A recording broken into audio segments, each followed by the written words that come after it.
Luminawa takuon ikalinga sina Bagyo ken Benguet. Dayta ti tema ti meka-27 para karambak ti Ikalinga Family Day iti probinsya ti Benguet. Daduma detalye ipaay ni Christine Bornolia sa Baway.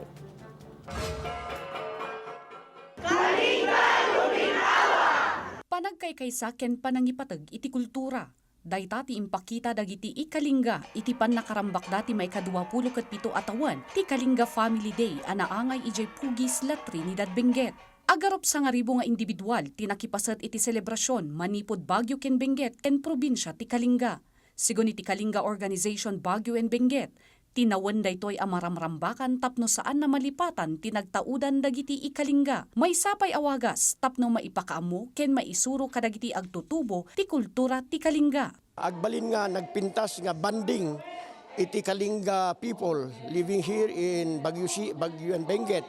And the most important is the banding of our children. Tampok iti selebrasyon dagiti cultural dance performances. Dagiti kansyon manipod kadagiti agtutubo. Naibidamot lang tinalatak akanta ken sala iti Kalinga agiya patan song.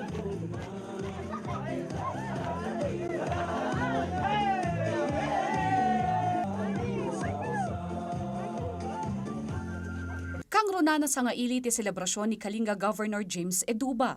Maragsakan ti opisyal gaputa iti agdama, sumagmamanulaangan ti maaawat dagitoy a diskriminasyon, akang runaan na karit kadakwada no addada iti sabali a lugar. No ibagada nga Kalinga, kung adagat ay deta di Kalinga nga no mapangkakanugat hangka nga makasublita, putulan dati ulom, deta ti amuda jay Kalinga. Tatamot ten, we are very confident kadagiti leadership itatay iti province, kadagiti kakadwami. Dimaray iti selebrasyon ni Baguio Vice Mayor Faustino Ulawan, La Trinidad Mayor Roderick Awingan, Sigoda City Director Police Colonel Francisco Buluwayan Jr. ken daduma pay nga opisyal iti probinsya ti Benguet ken Kalinga.